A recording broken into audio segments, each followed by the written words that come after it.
Students, कल हमने जावा के बारे में कुछ डिटेल्स पढ़ी थी, शुरुआती डिटेल पढ़ी थी, स्टार्टिंग डिटेल्स। आज मैं आपको बताऊंगा कि जावा का एक बेसिक प्रोग्राम होता कैसा है। ये फिर से मैं आपको रिमाइंड कर देता हूँ, ये उन बच्चों के लिए है जो या तो आईआईटी या नीट की प्रिपरेशन कर रहे हैं, उनके पास फ़िलहाल इतना समय नहीं है कि इसको पूरा बुक को पढ़ा जाए। तो मैं उनको शॉर्ट में और कंसाइज़ वे में बता रहा हूँ कि उन्हें पता चले कि भई ये जावा की बुक को कैसे प्रिपेयर करना है। तो चलते हैं कि सबसे पहले मुझे सर्च करना है जावा कंपाइलर। आपको कुछ भी इंस्टॉल करने की ज़रूरत नहीं है फ़िलहाल। हम इंटरनेट पे जाकर सर्च करेंगे जावा कंपाइलर, और जो भी पहला दूसरा लिंक है उनमें से एक को हम ओपन कर लेते हैं। तो जो फ़िलहाल हमारे पास जो विंडो आई है वो है ये। ये जो जावा का प्रोग्राम बना है, ये जावा का सबसे बेसिक प्रोग्राम है, सबसे स्मॉलेस्ट ऑफ प्रोग्राम है। जावा का बेसिक प्रोग्राम से मेरा क्या तात्पर्य है कि आपको इतना तो आपको खुद को याद ही कर लेना है। इन सब का मतलब निकलता है, मतलब क्या निकल रहा है, क्या क्यों निकल रहा है, वो हम बाद में पढ़ेंगे। फिलहाल हमारा एम है इस चीज़ को पार करना और इस चीज़ को याद करके हमारे सब्जेक्ट को क्लियर करना है। तो इसके एवज में मैं सबसे पहले आपको बता दे रहा हूँ, जो ये डबल स्लैशेस है, ये है कमेंट्स। ये प्रोग्राम में कंपाइल नहीं होते, इसकी एरर भी नहीं आती है। इनको हम डिलीट कर सकते हैं हमारे इच्छा अनुसार। इसको डिलीट करने पर भी कोई इश्यू जनरेट नहीं होने वाला है। फिर है क्लास, और फिर है क्लास का नाम। क्लास का नाम, उसके अंदर है public static void main string ARGS, और ये जो 2-3 स्टेटमेंट अंदर लिखा है, एक स्टेटमेंट अंदर लिखा है। उससे पहले मैं जानते हैं हम ये क्लास क्लास का नाम और उसके नीचे है ये कर्ली ब्रेसेस। एक बात हमें हमेशा याद रखनी है कि जो भी क्लास क्लास का शुरू होती है, उसके बाद में क्लास का नाम आता है। नाम क्या हो सकता है? नाम कुछ भी हो सकता है। क्लास हमें टाइप करना ही है ऐसा का ऐसा, उसके बाद में हमें क्लास का नाम डालना है, स्पेस क्लास का नाम। क्लास का नाम क्या हो सकता है? कुछ भी हो सकता है अपनी इच्छा अनुसार। यहाँ हेलो वर्ल्ड है, मैं यहाँ कुछ भी डाल सकता हूँ,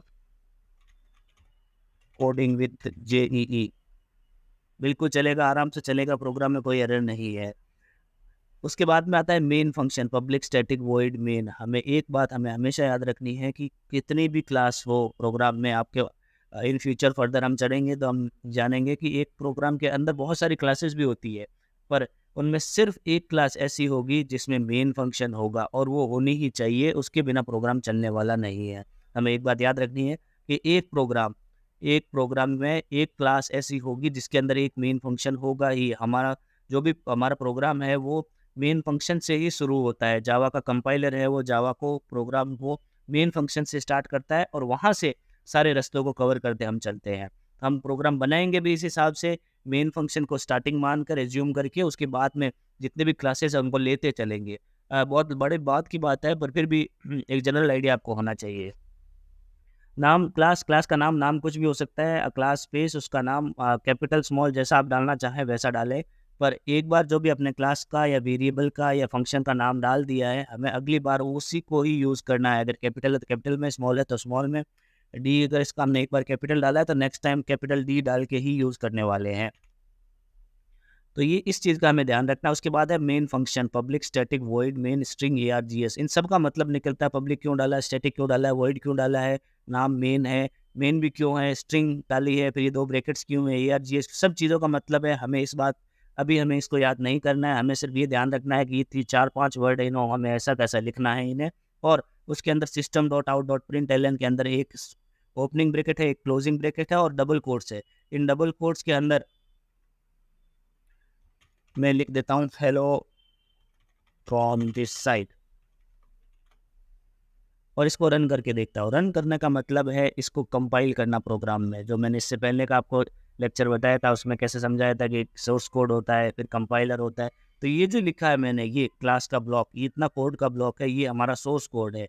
जैसे रन करता हूँ तो ये ऑनलाइन इसके सर्वर में कंपाइलर है, उस कंपाइलर के थ्रू ये कंपाइल होता है, और इसका जो भी आउटपुट बनता है वो आउटपुट इस साइड आता है। मैंने इसमें लिखा है हेलो फ्रॉम दिस साइड, तो यहाँ पर भी hello from this side print हो रहा है।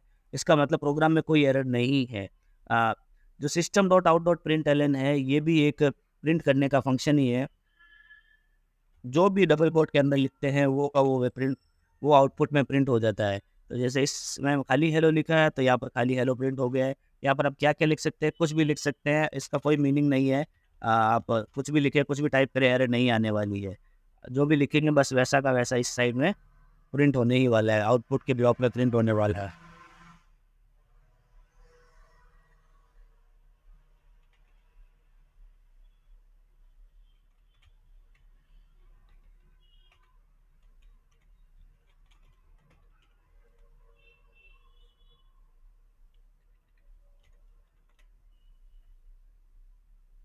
जैसे अभी मैंने लिखा coding with neat small capitals का कोई फ़र्क नहीं पड़ रहा है, जैसा लिखा है वहाँ पर वैसा का वैसा प्रिंट हो जा रहा है। अब देखिए जो system dot out dot print L N है, उसमें भी जो सिस्टम नाम की एक क्लास है, उसकी आउट नाम की सब क्लास के उसके अंदर प्रिंट एल एन नाम का एक फंक्शन है। ये फंक्शन क्या करता है, इसके आर्ग्यूमेंट में डबल कोट्स में जो भी वैल्यूज़ डाली जाती है वो स्ट्रिंग को आउटपुट के कोड ब्लॉक में प्रिंट कर देता है। सर क्या आउटपुट, सर क्या सब क्लास है, हमें समझने की फ़िलहाल ज़रूरत नहीं है, जैसे-जैसे पढ़ेंगे वैसे समझेंगे। क्या ध्यान में रखना है? तो सर ये ध्यान में रखना है सिस्टम का एस कैपिटल होता है, प्रिंट एलएन के बाद में स्टेटमेंट के बाद में सेमीकोलन लगता है। किसके बाद में सेमीकोलन लगता है, किसके बाद में नहीं लगता है, ये भी हम आगे पढ़ेंगे। क्लास क्लास की शुरुआत ओपनिंग ब्रेसेस से होती है और एक क्लोजिंग ब्रैकेट भी बनता है। मेन फंक्शन की शुरुआत ओपनिंग ब्रेसेस से होती है और क्लोजिंग ब्रैकेट भी बनता है। सर क्या एक ब्रैकेट छोड़ दें तो एरर आएगी? जी बिल्कुल एरर आएगी, प्रोग्राम नहीं चलेगा। अगर एक भी इसमें से एक भी डेटा या एक भी पॉइंट, एक भी कोड का ब्लॉक अगर मिसिंग है तो एरर आने ही वाली है, हमें इस बात का ध्यान रखना है। कोड को पूरा करना है। एक क्लास हम खुद बनाते हैं, वापस फिर से टाइप करके क्लास, क्लास का नाम हम कुछ भी डाल सकते हैं। इस बार मैं डाल देता हूँ प्रोग्रामिंग। क्लास की बॉडी ओपन, और जैसे एंटर मारता हूँ ये जावा का कंपाइलर है जो ऑनलाइन है, ये अपने आप इसको क्लोज कर देता है। अगर नहीं करता तो आप खुद से करें और अभी कर दें। इंतज़ार ना करें कि मैं प्रोग्राम के एंड पे पहुँचूँगा, जब इसको बंद कर दूँगा तो हम भूल जाएँगे और भूलने के बाद में एरर आ जाएगी और ढूँढ भी नहीं पाएँगे शुरुआती स्टेजेस में। फिर एक क्लास है तो एक मेन फंक्शन होना ही चाहिए, public static void main string args। इसका एक ओपनिंग ब्रेसेस और इसका एक क्लोजिंग ब्रेसेस। प्रोग्राम यहाँ तक एकदम वेल एंड गुड है, रन है, हम इसको रन करेंगे तो रन होगा ही। कुछ प्रिंट करने के लिए नहीं है तो कुछ नहीं प्रिंट होगा यहाँ पर प्रोग्राम वेल एंड गुड है, कोई एरर नहीं है। क्लास, ये क्लास की जो ओपनिंग ब्रेसेस और क्लोजिंग ब्रेसेस होते हैं, इसके बीच में उस फंक्शन की बॉडी होती है। जैसे ये क्लास की बॉडी है यहाँ से यहाँ तक, ये इसके अंदर, इस बॉडी के अंदर मेन फंक्शन है और मेन फंक्शन की बॉडी है यहाँ से यहाँ तक। तो इसके अंदर जो भी होगा वो मेन फंक्शन के अंदर होगा। मैं कुछ प्रिंट कर देता हूँ। सिस्टम का एस कैपिटल होता है, dot out dot print L, इसमें डाल देता हूँ हेलो और सेमीकोलन। अब फिर से इसको रन करके देखते हैं क्या ये प्रोग्राम रन होता है। जी बिल्कुल रन होता है और हेलो प्रिंट हो चुका है। तो ये प्रोग्राम का एक बेसिक प्रोग्राम का कोड ब्लॉक है, ये हमें याद ही कर लेना है। सर क्यों मतलब होता है, क्या मतलब होता है, जैसे पढ़ेंगे जब जानेंगे। ठीक है, क्लास स्पेस क्लास का नाम, नाम क्या डाल सकते हो, कुछ भी डाल सकते हो, कैपिटल स्मॉल बिल्कुल जी डाल सकते हो। हमें याद रखना है जो कैपिटल डाला अगली बार इस क्लास के ऑब्जेक्ट बनेंगे तो उसी वर्ड को यूज़ करना है। फिलहाल इस बात को भूल जाओ। Public static void main string arg, इसमें एस कैपिटल होता है और इसके अंदर सिस्टम डॉट आउट डॉट पिटल, इतना हमें याद कर लेना है। याद करने के बाद हम नेक्स्ट प्रोग्राम पे चलते हैं। क्या